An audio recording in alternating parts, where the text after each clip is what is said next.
Hi guys, welcome to another video of talking about the Digimon Adventure 2020 reboot. Today we're going to be talking about episode 3 since it just aired a couple hours ago. Just as a reminder, there are going to be spoilers in these videos, so make sure to watch the episodes before you watch these, just in case something might get ruined for you. And with that, we're gonna jump right in. I hope you guys are okay with talking about our Lord and Savior Omnimon, because he's kind of the star of the episode today.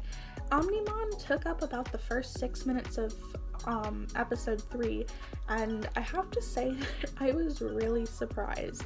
Getting a glimpse of him at the end of episode 2 kinda had me on the edge of my seat. I don't know if it was in a good way or a bad way, but I was definitely at the edge of my seat. I felt that bringing one of the Royal Knight Digimon in so soon felt very rushed, and getting it to actually see it in episode 3, it did feel a little rushed, but it felt like it made sense as well. One of the things that I wasn't too fond of with Omnimon is the way that Tiein Map acted around him and about what was going on. I understand they were in a stressful situation, trying to beat the bad guy, save the world, yada yada, but they didn't seem fazed at all whatsoever about the fact that, oh, Greymon and Garurumon are gone, and all of a sudden there's this one guy. They seemed completely fine with it, even though it was something extremely new to them, so it felt a little confusing to me as a viewer.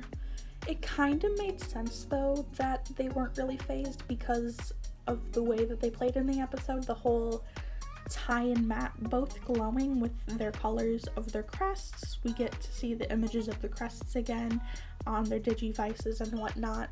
So it kind of felt like they were almost taken over kind of by their crests and embodying them to get Omnimon moving. I don't know exactly, but I can tell you that it at least looked really cool. Oh my god. The fight between Omnimon and the bad guy, I was super excited. The music and the visuals of this show, like of the reboot, are just beautiful, and I am beyond excited to see how it advances, because even just 3 episodes in, I'm already hooked on the music, the imagery, everything. I can't wait for more, and I'm only 3 episodes in, you guys. When Tai is back in the real world and him and Izzie are talking, Izzie does say something about, oh, I wonder if a mysterious power intervened, since nobody died, there was a huge explosion, the rocket got sent into space, whatnot, and the imagery in the episode does kind of obviously hint at, hey, there was a power that intervened, it was Omnimon. And I'm wondering if, because of him being one of the Royal Knights, if they even bring in that aspect of the Digimon lore, if it's because of that, because in the digital world you do see Omnimon kind of encompassing the explosion area with his cape, and then you get the visual in the real world of it kind of being encompassed as well. So them being able to defeat it in the digital world and Omnimon protecting it in the digital world also happening in the real world, it's giving me a lot of questions, because we know Omnimon is an extremely powerful Digimon since he is one of the Royal Knights, but are his powers strong enough to be able to like go from the digital world into the real world? Which I will come back to it later, but we aren't technically in the digital world. We're kind of in a middle ground at this point. So, like right now we're in the network. So, I don't know. I have a lot of questions still, and I'm really excited to hopefully get some answers. A little bit into the episode, we actually get to see camp.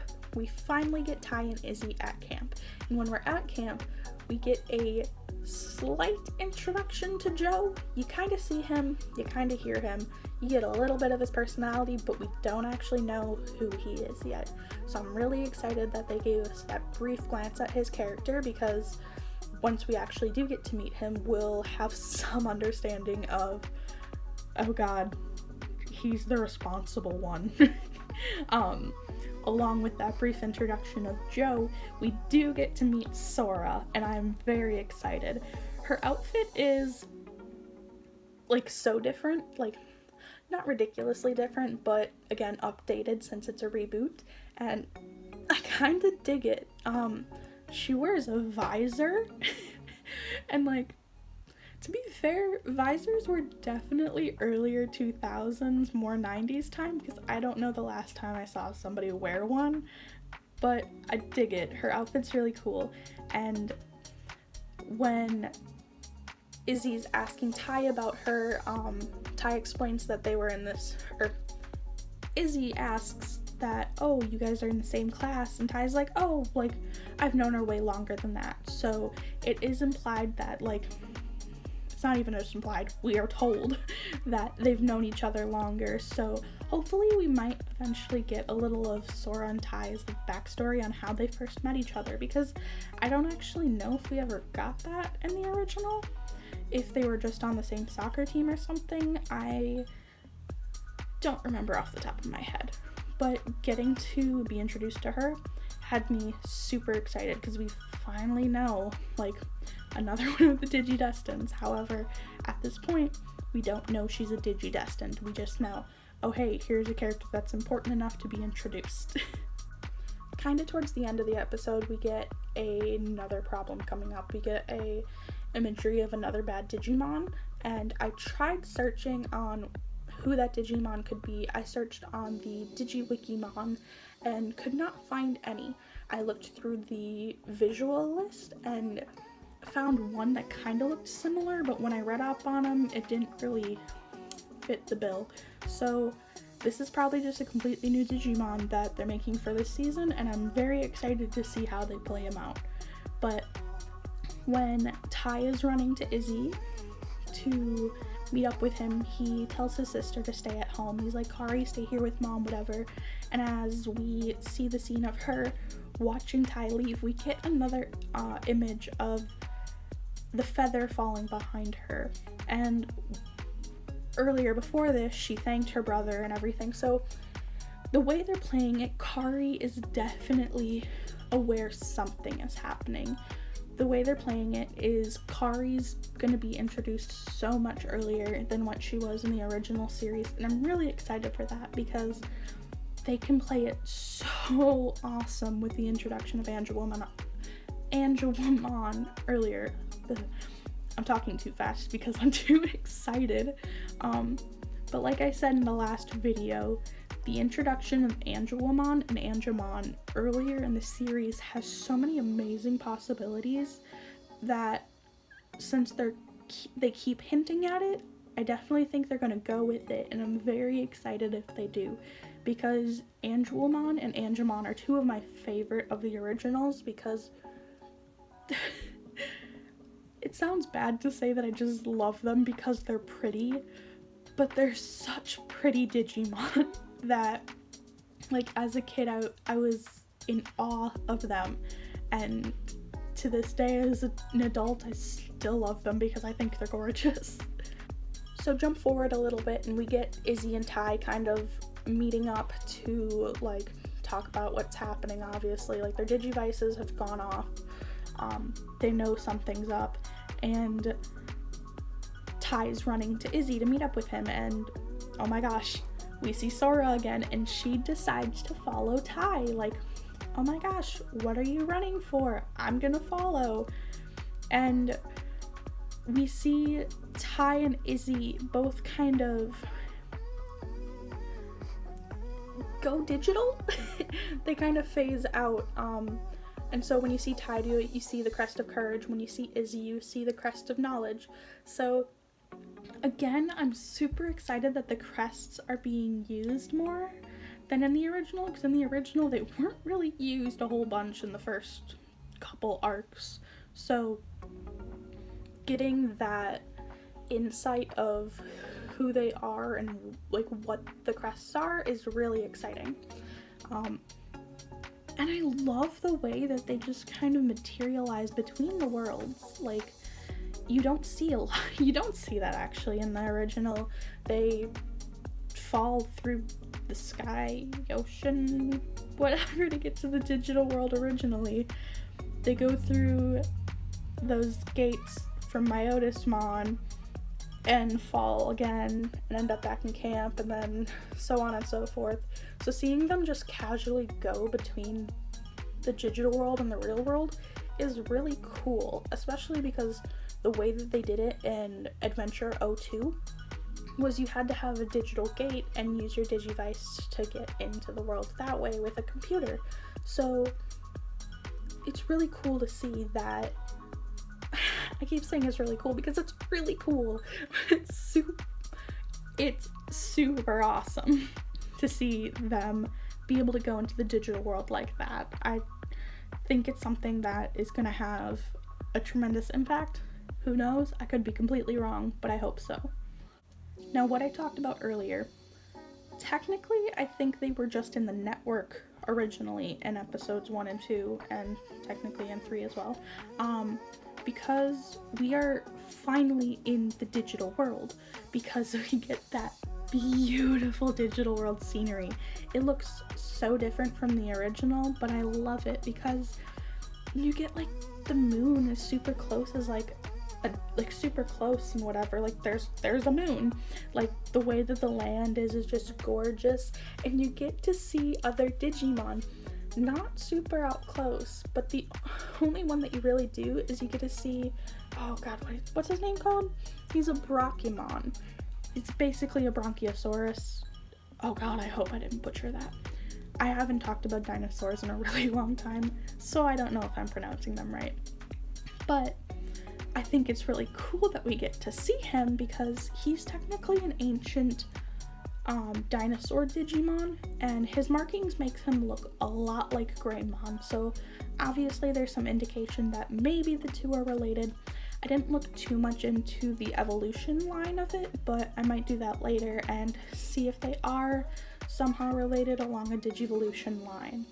I did look into Brachymon because I didn't recognize him. I had never seen him before. I know for a fact he wasn't in Digimon Adventure, and I found out that, let's see what he was. He was introduced in a Digimon video game back in '99, so he's been around for a while. He was introduced in Digimon World. Also, I'm referencing notes that I have written because there's a lot of things I want to talk about, but I can't remember it all up here. But so Brachymon has been around for quite a while, but he wasn't introduced animation wise until 2006 when he was in a Digimon Savers 3D 7-minute CG short. So we didn't get to see him properly animated until then. And then he was in Cross Wars.